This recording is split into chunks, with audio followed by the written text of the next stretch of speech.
Friends, smart education academy के इस video में आप सभी का स्वागत है।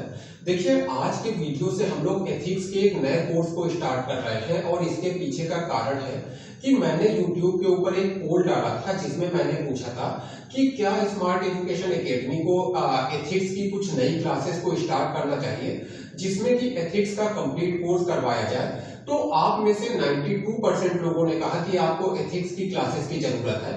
और देखिए, 90% का नंबर एक अपने आप में बड़ा नंबर होता है, तो जाहिर सी बात है बड़ी संख्या में ऐसे लोग हैं जिनको एथिक्स की क्लासेस से लाभ होगा।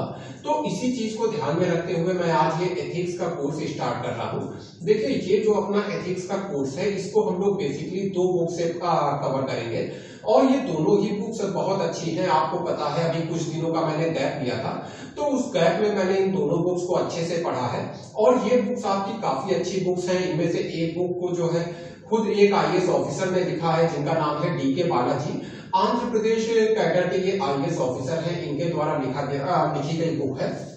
तो ये मैं आपको बुक दिखा देता हूं, अगर कोई आप में से परचेज करना चाहता है तो परचेज कर सकता है। ये इंग्लिश में बुक है। बुक का टाइटल है practical approach to ethics, integrity and aptitude for civil services examination, और इसको लिखा गया जैसा कि मैंने आपको बताया डीके बालाजी के द्वारा, जो कि एक आईएएस ऑफिसर है। इसके साथ ही देखिए, जो क्रॉनिकल्स की बुक सीरीज होती है उसके अंतर्गत ये है कि मेरे पास दूसरी बुक है। इस बुक को भी हम लोग यूज करेंगे अपनी एथिक्स की प्रिपरेशन में।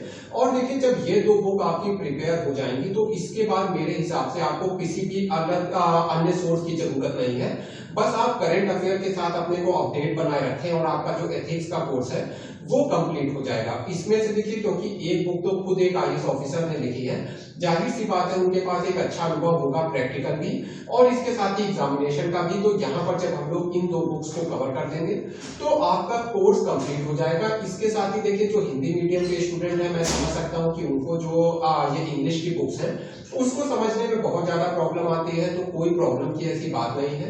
आप अगर बुक नहीं भी परचेज करते हैं तो यहाँ पर हम लोग कोर्स को जिस तरीके से कवर करने वाले हैं, तो इन बुक्स में जो भी कुछ इंपॉर्टेंट है वो सब आपको यहाँ पर मिल जाएगा। तो शुरू करते हैं देखिए आज के लेक्चर से। आज हम लोग इन दोनों बुक्स को देखिए, अगर आप इन बुक्स को पढ़ते हैं तो आपको हो सकता है लगे कि मैं बातें कुछ अलग तरीके से बता रहा हूं। उसका कारण है कि मैंने इन दोनों बुक्स को मिला दिया है आपस में, दोनों को मैं एक साथ लेकर के चल रहा हूं। तो आज हम लोग जो कुछ बेसिक बातें हैं एथिक्स की, यहां से अपने चैप्टर को शुरू करेंगे, अपने पहले लेक्चर को शुरू करेंगे। तो देखिए, पहले हम लोग समझ लेते हैं कि बेसिकली एथिक्स है क्या। देखिए, यहां पर लिखा हुआ है एथिक्स क्या है, set of human principles in a way that is accepted by society. यानी कि देखिए, एथिक्स क्या है, ह्यूमन प्रिंसिपल्स का, या फिर कह लीजिए मनुष्य किस तरह से कार्य करता है, मनुष्य के कार्य करने के क्या नियम है, इसका एक सेट है। यानी कि एक जिसे हम लोग कहते हैं समुच्चय है। एक बहुत ही सरल भाषा में कहें तो ये निर्धारित कर दिया गया है कि मनुष्य के कार्य करने के नियम क्या होना चाहिए, प्रिंसिपल्स क्या होना चाहिए, और ये प्रिंसिपल्स कैसे होते हैं, जो कि सोसाइटी के द्वारा एक्सेप्टेड होते हैं। यानी कि ये प्रिंसिपल्स ऐसे होते हैं जिनको समाज एक्सेप्ट करता है। अब देखिए, यहीं पे एक तुरंत बात आ जाती है कि ये जो सोसाइटी है ये तो सब्जेक्टिव होती है। सब्जेक्टिव का मतलब क्या है, एक सोसाइटी अलग तरह के नियम कानूनों को मानेगी, या कह लीजिए एक सोसाइटी की जो एथिक्स है वो अलग होगी और वहीं पे जो दूसरी सोसाइटी है इसकी एथिक्स अलग होगी। तो फिर हम कैसे डिसाइड करें कि कौन सी चीज एथिकल है, कौन सी चीज एथिकल नहीं है। क्योंकि अब भारत की ही बात करें तो भारत में इतने अलग अलग तरह के समाज हैं, सभी की अपनी अपनी एथिकल वैल्यूज हो जाएंगी। तो एथिक्स क्या है, इसको कैसे डिसाइड करें। तो देखिए, इसके कुछ यहाँ पे बहुत अच्छे मानक बताए गए हैं, नॉर्म्स बताए गए हैं कि कैसे मान लीजिए मैं कोई एक्शन कर रहा हूं, मैं कोई कार्य कर रहा हूं, आप कैसे डिसाइड करेंगे कि मैं जो कर रहा हूं वो एथिकल है या नहीं। तो इसके पीछे आप 2 चीजें देख सकते हैं। एक, जो मैं कर रहा हूं क्या उससे किसी का नुकसान तो नहीं हो रहा है। नुकसान 2 तरह से देखा जाता है, एक शॉर्ट टर्म में, एक लॉन्ग टर्म में। यानी कि हो सकता है कि तुरंत कोई नुकसान ना हो रहा हो लेकिन लंबे समय में नुकसान होने की संभावना हो, या हो सकता है तुरंत अभी जब मैं कोई एक्शन ले रहा हूं तो उससे किसी का नुकसान हो रहा हो। तो अगर मेरे एक्शन से किसी का नुकसान नहीं हो रहा है तो ये एक एथिकल एक्शन कहा जाएगा। इसके साथ ही जो एक्शन है वो एक सही प्रकार का एक्शन होना चाहिए। यानी कि एक जो आप एक्शन ले रहे हैं, एक तो उससे किसी का नुकसान ना हो, दूसरा आप जो एक्शन ले रहे हैं वो एक सही तरीके का एक्शन हो, यानी कि सही थॉट प्रोसेस के साथ, सही इंटेंशन के साथ एक्शन लिया जा रहा हो। ऐसा ना हो कि इन जो एक्शन है उसका उद्देश्य कुछ अपना लाभ कमा लेना या नुकसान कर देना हो। तो अगर ये दोनों चीजें हैं तो आप कह सकते हैं कि जो कार्य किया जा रहा है वो एथिकल है, यानी कि जो कार्य किया जा रहा है उसमें एथिक्स मौजूद है। तो एक बार फिर से समाप्त कर देते हैं। देखिए, पहले मैंने आपको बताया कि एथिक्स है क्या। तो एथिक्स कुछ ऐसे नियम होते हैं, कुछ ऐसे प्रिंसिपल्स होते हैं जिनको सोसाइटी एक्सेप्ट करती है, और ये प्रिंसिपल्स क्या बताते हैं, ह्यूमन एक्शन को बताते हैं कि मनुष्य का कार्य या फिर मनुष्य का व्यवहार कैसा होना चाहिए। इसके बाद देखिए फिर कुछ और चीजें आ जाती हैं। ठीक है कि जो ह्यूमन एक्शन है उसके बारे में एथिक्स बताती है, यानी कि ह्यूमन एक्शन कोई भी जो कार्य किया गया, जैसे विजय माल्या जी हैं, तो उन्होंने क्या किया, वो देश छोड़ करके दूसरे देश में चले गए भारत का पैसा लेकर के। तो एक तो एथिक्स के हिसाब से, जब आप एथिक्स के हिसाब से उनके कार्य की स्टडी कर रहे होंगे तो आप इस चीज के ऊपर ध्यान देंगे कि उनका ये काम करना सही था या गलत था, यानी कि ये राइट था या रॉन्ग था। लेकिन इसके साथ ही एथिक्स की एक और इसी से जुड़ी हुई एक गहरी बात है कि एथिक्स का गोल क्या है, अल्टीमेट हैप्पीनेस। यानी कि अगर आप एथिकल काम करते हैं तो इससे क्या होगा, अल्टीमेटली जो हर मनुष्य चाहता है, यानी कि प्रसन्नता, आपको प्रसन्नता मिलेगी। ये देखिए इसकी एक बड़ी चीज है, आपको आगे समझ में आएगी, क्योंकि एक क्वेश्चन उठता है कि हम एथिकल हो ही क्यों। अब मान लीजिए आपके माइंड में आ सकता है कि जो विजय माल्या है वो पैसा लेकर के दूसरे देश में चले गए, उनका कोई ऐसा बड़ा नुकसान नहीं हो गया, तो फिर आप एथिकल क्यों हो, आप इतना सरदर्द क्यों ले। तो वहीं पर ये चीज आती है कि देखिए जीवन का उद्देश्य क्या है, अल्टीमेट हैप्पीनेस उद्देश्य है, और हैप्पीनेस के लिए आपको जरूरी है कि आप एथिकल हो। यानी कि अगर आप एथिकल नहीं होंगे, अगर आप नैतिक नहीं होंगे, तो आपकी जो हैप्पीनेस है वो आप खो देंगे। मे बी आपके पास पैसा ज्यादा आ जाएगा, सुविधाएं ज्यादा आ जाएंगी, लेकिन क्योंकि आपको समाज अच्छी नजर से नहीं देखेगा, आपको एप्रिसिएशन नहीं मिलेगा, जैसे विजय माल्या के लिए भगोड़ा शब्द यूज होता है आपके मीडिया चैनल्स के ऊपर, तो इससे क्या है, जो आपकी हैप्पीनेस है वो चली जाएगी। तो इसीलिए एथिकल होना जरूरी है। तो देखिए इस तरह से हम लोग कह सकते हैं कि जो हमारा एथिक्स है, जो हमारा नीति शास्त्र है, इसका एसेंस क्या है, यानी कि इसका सार कहाँ है। देखिए आप कोई कहानी सुनते हैं तो आखिरी में आपसे पूछा जाता है कि इस कहानी का सार क्या है। तो वैसे ही नीति शास्त्र का सार क्या है, एथिक्स का सार क्या है। एक तो आपका कंडक्ट सही हो, दूसरा आपका थॉट भी सही हो। देखिए ये भी चीज अभी आगे हम लोग डिस्कस करने वाले हैं कि आपके थॉट यानी आपके विचारों का सही होना भी जरूरी है, और इसके साथ ही आपका जो बिहेवियर है, आपका जो व्यवहार है, ये भी सही हो। तो जैसा कि हम लोगों ने डिस्कस किया, कोई एक्शन एथिकल है या नहीं, इसको कैसे डिसाइड करेंगे। एक तो ये एक्शन सही होना चाहिए, राइट टाइप ऑफ एक्शन होना चाहिए, दूसरा इससे किसी को नुकसान नहीं होना चाहिए, ना ही शॉर्ट टर्म में और ना ही लॉन्ग टर्म में। इसके साथ ही देखिए एक बात और आती है कि ये जरा कठिन होता है डिसाइड करना। कठिन देखिए क्यों होता है कि कोई एक्शन एथिकल है या नहीं, इसको डिसाइड करना कठिन क्यों होता है। देखिए एक बहुत अच्छा एग्जांपल दिया गया है जिस बुक से मैं आपको पढ़ा रहा हूँ। एग्जांपल दिया गया कि आप एक जिले में हैं, आप एक डिस्ट्रिक्ट मजिस्ट्रेट हैं, आपके जिले में एक बाढ़ आ जाती है या किसी भी आप समस्या को मान लीजिए, तो कोई भी एक समस्या आ जाती है, और मान लीजिए ऐसे में क्या है कि आपके जिले और आसपास के जो जिले हैं सभी में जो खाद्यान्न है उसमें कमी हो जाती है। अब ऐसे में क्या है, खाद्यान्न की वो मात्रा जो आपके जिले के लिए भेजी गई है, तो जाहिर सी बात है उसको आप अपने जिले में वितरित करेंगे क्योंकि वो आपके जिले के लिए भेजी गई है। लेकिन उसी समय पे क्या है, जो आसपास के जिले हैं वहां पे भी खाद्यान्न की कमी है, तो यानी कि वहां पर भी खाद्यान्न की जरूरत है। अब ऐसे में आप क्या करेंगे, जो आपके जिले के लिए आया है खाद्यान्न, यानी कि जो फूड की जो सप्लाई की गई है आपके जिले के लिए, उसको या तो आप दूसरे डिस्ट्रिक्ट में भी कुछ मात्रा में दे दीजिए, लेकिन ये दोनों तरह से गलत होगा। नियम के हिसाब से भी गलत होगा और नैतिकता के हिसाब से भी गलत होगा, क्योंकि आप अपने जिले का जो अधिकार है वो दूसरे जिले के लोगों को दे रहे हैं। वहीं पे अगर आप ऐसा नहीं करते हैं, यानी कि आप जितनी भी फूड सप्लाई है उसको केवल अपने जिले में दे देते हैं, तो इससे भी समस्या आ रही है। वही नैतिकता की समस्या आ रही है, नीति शास्त्र की समस्या आ रही है कि जबकि आपके समाज के कुछ लोग भूखे हैं, परेशान हैं, तो ऐसे में अगर आप उनकी मदद नहीं कर रहे हैं तो ये भी एक समस्या है। यानी कि जो कोई एक्शन है ये एथिकल है या नहीं, इसको डिसाइड करना इतना आसान नहीं होता है, क्योंकि ये ब्लैक एंड व्हाइट की तरह नहीं है कि ब्लैक है तो गलत, व्हाइट है तो सही। ये एक ग्रे फील्ड है, यानी कि इसमें बहुत सारी चीजों को ध्यान में रखे तब आप ये डिसाइड कर पाते हैं कि कोई एक्शन एथिकल है या नहीं। इसके बाद देखिए एक महत्वपूर्ण चीज पे आते हैं कि वो कौन सी चीजें हैं जो डिटरमाइन करती हैं आपके एथिकल कंडक्ट को, यानी कि एक मनुष्य एथिकल बनता कैसे या एक मनुष्य अनएथिकल कैसे बन जाता है। वो कौन सी चीजें हैं जो एक मनुष्य को अनैतिक बना देती हैं या नैतिक बना देती हैं। पहली चीज तो है आपकी पर्सनालिटी, यानी आप खुद। तो जो आपकी पर्सनालिटी है वो डिसाइड करती है आप एथिकल होंगे अनएथिकल होंगे। जैसे कि मान लीजिए कि आप एक रोड पे जा रहे हैं, एक चौराहा पड़ता है जहां पे ट्रैफिक सिग्नल लगा है। अब अगर आपके अंदर बहुत ज्यादा इंटीग्रिटी है, आप नियमों को बहुत ज्यादा अंदर से मानते हैं, तो भले ही वहां पर आपका चालान होने की कोई भी संभावना ना हो, उसके बाद भी आप सिग्नल को जंप नहीं करेंगे। लेकिन वहीं पे अगर आपकी पर्सनालिटी के अंदर ये चीजें सम्मिलित नहीं है, तो जैसे ही आप देखेंगे कि सिग्नल जंप करने से कोई नुकसान नहीं होने वाला है, वैसे ही आप सिग्नल को जंप कर देंगे। तो ये क्या हो गया आपकी पर्सनालिटी। फिर देखिए दूसरी चीज आती है फैमिली, यानी आपकी परिवार में आपको किस तरह की शिक्षा दी जा रही है। जैसे कि मान लीजिए आप बचपन से देखते आ रहे हैं कि जो पिताजी हैं वो भ्रष्टाचार करते रहते हैं, तो इससे क्या है आपको लगेगा कि भ्रष्टाचार सही है। इसमें एक बहुत अच्छा एग्जांपल दिया गया कि मान लीजिए आप अपनी माता जी के पास बैठे हैं और उन्होंने ऑफिस से छुट्टी ले रखी है। ऐसे में जब आपके पास अचानक से कॉल आती है, आप देखते हैं कि आपके घर के फोन के ऊपर एक कॉल आ रही है, तो आपकी माता जी आपसे कहती है कि कह देना कि मैं घर पे नहीं हूँ। तो इसमें क्या है, आपने क्या सीखा कि जो काम है उसको अवॉइड करने में कोई बुराई नहीं है, ऑफिस में झूठ बोलने में कोई बुराई नहीं है, यानी कि फैमिली से भी आप लगातार सीखते हैं। तीसरी चीज आती है साथ के ग्रुप्स। इसका एक बहुत अच्छा एग्जांपल दिया गया है। देखिए मान लीजिए कि आप एक व्हाट्सएप ग्रुप में है जिसमें 5 आईएएस ऑफिसर है, आप खुद भी एक आईएएस ऑफिसर है और आपको मिलाकर के इस ग्रुप में 5 आईएएस ऑफिसर है। 4 लोग क्या कह रहे हैं कि अगर किसी का लाभ होता है तो इसके लिए नियम कानूनों को तोड़ा जा सकता है, कुछ सीमा तक नियम कानूनों से हटा जा सकता है।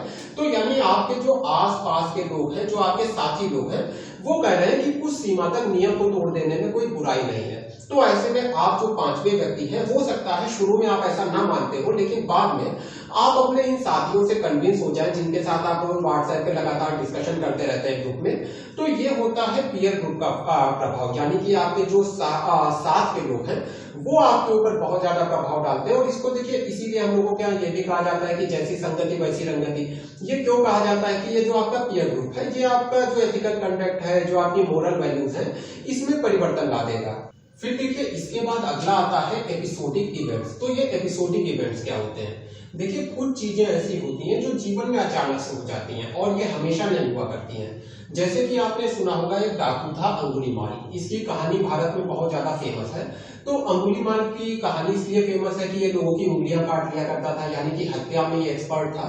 लेकिन क्या होता है जब ये बुद्ध से मिलता है, गौतम बुद्ध से मिलता है, तो अंगुलीमाल का जो जीवन है पूरी तरह से परिवर्तित हो जाता है। यानी कि कई बार जीवन में कुछ ऐसी घटनाएं हो जाती हैं जो अचानक से आपको चेंज कर देती हैं। हो सकता है एक व्यक्ति बहुत ज्यादा करप्ट हो, बहुत ज्यादा भ्रष्ट हो, लेकिन जब उसके परिवार के ऊपर भ्रष्टाचार का कोई प्रभाव पड़े तो इसकी वजह से हो सकता है कि उस व्यक्ति का जो चरित्र है पूरी तरह से परिवर्तित हो जाए, वो व्यक्ति एथिकल हो जाए।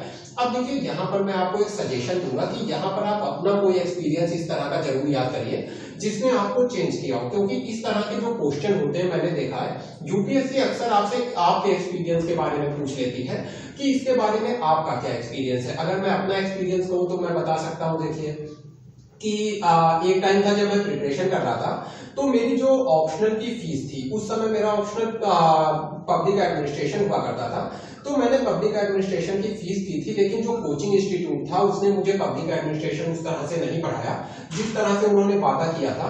तो इससे मेरा बहुत ज्यादा नुकसान हुआ और समय का भी नुकसान हुआ, इकोनॉमिकली भी नुकसान हुआ।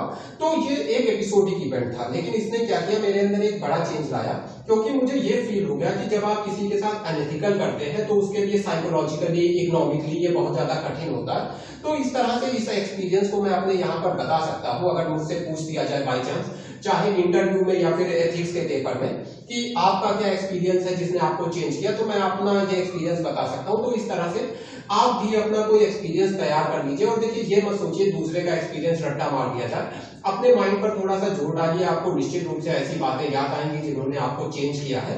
और वही सच पूछे तो जब आप वो लिखेंगे तभी एग्जामिनर उससे सेटिस्फाई होगा। अगर आप झूठ लिखते हैं तो एग्जामिनर बहुत ज्यादा कैपेबल होता है, उसको आप धोखा नहीं दे पाएंगे, वो तुरंत पकड़ लेगा कि आपने झूठ लिखा है या किसी और की बात को अपनी बात बना करके लिख दिया है। इसके बाद देखिए फिर दो चीजें और आती हैं जो डिसाइड करती हैं कि अपनी लाइफ में आप एथिकल होंगे या अनएथिकल होंगे। देखिए पहली चीज है सिचुएशन, दूसरी चीज है प्रोफेशनल कोड। तो सिचुएशन क्या होती है, मान लीजिए कि आप बहुत ही अनएथिकल व्यक्ति हैं या आप बहुत ही एथिकल व्यक्ति हैं, लेकिन आप जिस परिस्थिति में हैं उस परिस्थिति में आपको अपना व्यवहार बदलना पड़ता है। जैसे कि मान लीजिए एक करप्ट व्यक्ति है, एक अधिकारी है जो बहुत ज्यादा करप्शन में लिप्त रहता है, लेकिन उसके एक सीनियर आ जाते हैं और ये सीनियर क्या है कि भ्रष्टाचार को बिल्कुल भी बर्दाश्त नहीं कर रहे हैं। तो ऐसे में क्या होगा, ये जो भ्रष्ट अधिकारी है इसको अपने व्यवहार में परिवर्तन लाना पड़ेगा। अब ये व्यक्ति ऐसा नहीं है कि कोई एथिकल आदमी बन गया है, बस अंतर इतना है क्योंकि इसके ऊपर प्रेशर पड़ रहा है, ऊपर से इसको भय है अपने सीनियर का, तो इसलिए इसके जो व्यवहार है उसमें परिवर्तन आ गया है। यानी कि जो सिचुएशन है वो भी मनुष्य को परिवर्तित कर सकती है। इसके साथ ही जो प्रोफेशनल कोड होता है, प्रोफेशनल कोड मतलब जिस विभाग में आप काम कर रहे हैं उसको उस विभाग में हर चीज का एक कोड होता है। मान लीजिए कि जैसे ड्रिंक एंड ड्राइव हो गया, तो मान लीजिए आप पुलिस विभाग में हैं और आप ड्रिंक एंड ड्राइव करते पकड़े जाते हैं तो तुरंत आपकी जॉब चली जाएगी। यानी कि जो आपका प्रोफेशन है उसका एक दबाव रहता है, प्रोफेशनल कोड की वजह से आप एथिकल या अनएथिकल हो सकते हैं। तो इस तरह से हम लोगों ने कुछ ऐसे तत्वों को देखा जो डिसाइड करते हैं कि आप अपने जीवन में एथिकल होंगे या अनएथिकल होंगे। इनमें पहला आता है पर्सनालिटी आपकी कैसी है, इसके साथ ही आपकी फैमिली कैसी है, इसके साथ ही आपके आसपास के लोग कैसे हैं, या आपके जो कह लीजिए साथ में रहने वाला पीयर ग्रुप है ये कैसा है, इसके साथ ही आपकी लाइफ में जो अचानक से कुछ एपिसोडिक इवेंट हो जाते हैं जैसे अंगुलीमाल की बात की या अपने एक्सपीरियंस की बात की, इसके साथ ही फिर सिचुएशन और प्रोफेशनल कोड, ये सभी चीजें मिल करके डिसाइड करती हैं कि आप एथिकल होंगे या अनएथिकल होंगे। इसके साथ ही देखिए फिर हम लोग ये समझते हैं कि एथिक्स क्या क्या नहीं है। देखिए क्या है, अगर आप इंडियन फिलॉसफी में जाएं तो आपको नेति नेति का एक सिद्धांत मिलेगा। ये नेति नेति क्या है कि मान लीजिए एक व्यक्ति है जिसको आत्मा तक पहुंचना है, तो वो बताता है कि मैं शरीर नहीं हूं, मैं मन नहीं हूं, मैं मस्तिष्क नहीं हूं, और ऐसे अंतिम रूप से वो कह देता है कि मैं आत्मा हूं। तो यही यहाँ पर हम लोग यही प्रिंसिपल अप्लाई कर रहे हैं। हम लोग ये देखेंगे एथिक्स क्या क्या नहीं है, जिससे कि आपको एक क्लियर परसेप्शन मिल सके कि एथिक्स क्या है। तो पहली बात है देखिए एथिक्स मोरल वैल्यूज नहीं है। मोरल वैल्यू क्या होता है, ये आपकी निजी होती है। यानी कि मान लीजिए आप मानते हैं कि युद्ध में आप कभी भी शामिल नहीं होंगे क्योंकि युद्ध एक गलत चीज है, तो ये क्या है, ये आपका एक पर्सनल मानना है, ये आपका पर्सनल बिलीफ है, ये आपकी मोरल वैल्यू है। लेकिन एथिक्स ये कब बनेगा, जब इसे सोसाइटी एक्सेप्ट करती हो और साथ में ये जो प्रिंसिपल है इससे सोसाइटी का कोई नुकसान ना होता हो, ना ही शॉर्ट टर्म में ना ही लॉन्ग टर्म में, तब इसको एथिक्स में माना जाएगा। वैसे क्या है कि अभी आपकी मोरल वैल्यू है। रिलीजन के साथ एथिक्स को कभी कंफ्यूज मत करिए। देखिए रिलीजन में बहुत सारी अच्छी चीजें होती हैं लेकिन इसके साथ ही बहुत सी बुरी चीजें भी होती हैं। तो रिलीजन जो है एक तरह से आपको एक एथिकल रास्ते पे रख सकता है। एक जो नैतिक रास्ता है, जो नीति शास्त्र का रास्ता है, उसके ऊपर चलने में आपको रिलीजन हेल्प कर सकता है। लेकिन रिलीजन और एथिक्स दोनों अलग अलग चीजें हैं। फिर देखिए एक बहुत ही महत्वपूर्ण बात आती है कि क्या कानून जो है वो एथिक्स है। इसको बहुत ध्यान से समझिए। देखिए कानून और एथिक्स तो अलग अलग चीजें हैं। इसके लिए इमैनुअल कांट एक एग्जांपल देते हैं। देखिए कानून कब काम करना शुरू करेगा, जब आप कुछ अपराध कर देंगे, जैसे आपने चोरी की तो इसके बाद आपको कानून जो है पनिश करेगा। लेकिन जो एथिक्स है वो कब से शुरू हो जाती है, जब आप चोरी के बारे में सोच रहे हैं। भले ही आप चोरी पूरे जीवन ना करें, लेकिन आपने क्योंकि चोरी के बारे में सोचा तो ये भी एक अनएथिकल कंडक्ट हो गया, अनएथिकल बिहेवियर हो गया। और इसके पीछे रीजन क्या है, देखिए हम लोगों ने देखा था एसेंस ऑफ एथिक्स कहाँ छुपा हुआ है, थॉट में भी है, बिहेवियर में और कंडक्ट में तो है ही, लेकिन आपके थॉट में भी एथिक्स है। तो एथिक्स और लॉ जो है अलग अलग हो जाते हैं, क्योंकि लॉ केवल तब अप्लाई होता है जब आप कुछ गलत कर देते हैं, लेकिन एथिक्स तब भी अप्लाई हो रहा होता है जब आप कुछ गलत सोच रहे होते हैं। अंतिम रूप से आता है कि क्या एथिक्स जो है कल्चरल नॉर्म्स हैं, यानी कि जो हमारी सांस्कृतिक विशेषताएं होती हैं, जो हमारे सांस्कृतिक नियम कानून होते हैं, एथिक्स इनसे भी अलग है। देखिए संस्कृति में भी वही बात है, कुछ अच्छा होता है कुछ बुरा होता है, लेकिन जो एथिक्स है वो हैप्पीनेस के उद्देश्य के साथ ये डिसाइड करती है मनुष्य के लिए क्या सही है क्या गलत है, या मनुष्य का जो कंडक्ट है वो किस तरह का होना चाहिए, मनुष्य के व्यवहार में, मनुष्य के एक्शन में क्या सही और क्या गलत है, इसको डिसाइड करती है एथिक्स।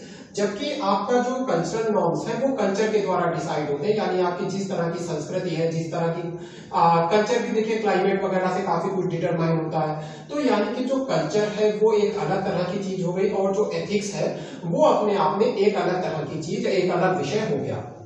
अंतिम रूप से देखिए हम लोग 2 एग्जांपल से ये समझ लेते हैं कि एथिक्स जो है ये दूसरे सब्जेक्ट से किस तरह से अलग है। यानी कि जैसे साइकोलॉजी की बात करें तो साइकोलॉजी देखिए क्या देखती है कि वर्तमान में क्या स्थिति है। जैसे अगर आपका मान लीजिए मनोवैज्ञानिक आपका अध्ययन कर रहा है तो वो देखेगा कि आपका मस्तिष्क किस तरह से काम करता है, आपके अंदर फियर क्या है, ग्रीड है, या फिर आपकी जो अलग अलग भावनाएं होती हैं, इन सभी भावनाओं का अध्ययन आपकी साइकोलॉजी के अंतर्गत मनोवैज्ञानिक करेगा। लेकिन जब एथिक्स का अध्ययन किया जा रहा होगा तो आपको बताया जाएगा कि आपका व्यवहार कैसा होना चाहिए, आपका थॉट प्रोसेस कैसा होना चाहिए, क्योंकि साइकोलॉजी की बात कर रहे हैं तो आपका जो मस्तिष्क है इसमें किस तरह के थॉट आना चाहिए, आपका जो पर्सपेक्टिव है, आपका जो नजरिया है वो किस तरह का होना चाहिए, ये सारी बातें आपको एथिक्स के अंतर्गत बताई जाएगी। इसी तरह से अगर इकोनॉमिक्स के साथ कंपेयर करें तो इकोनॉमिक्स क्या करती है, इकोनॉमिक्स आपको बताती है कि किस तरह से मनुष्य की जो आवश्यकताएं हैं उसको पूरा किया जाए जिससे कि मनुष्य को संतोष का अनुभव हो सके, ये इकोनॉमिक्स बताती है। पर एथिक्स ऐसा नहीं करती है। एथिक्स फोकस करती है अल्टीमेट गोल के ऊपर, यानी हैप्पीनेस के ऊपर। हो सकता है आवश्यकताएं आप पूरी कर दें लेकिन उसके बाद भी जो अल्टीमेट गोल है वो ना मिल पाए, यानी हैप्पीनेस ना मिल पाए। तो एथिक्स फोकस करती है कि किस तरह से जो मनुष्य का अल्टीमेट गोल है, जो हैप्पीनेस है, इसको प्राप्त किया जा सके। तो इस तरह से देखिए आज हम लोगों ने एथिक्स के बारे में बहुत सारी बातें की और जो एथिक्स है इसके बारे में आपको बहुत से कॉन्सेप्ट क्लियर भी हुए होंगे।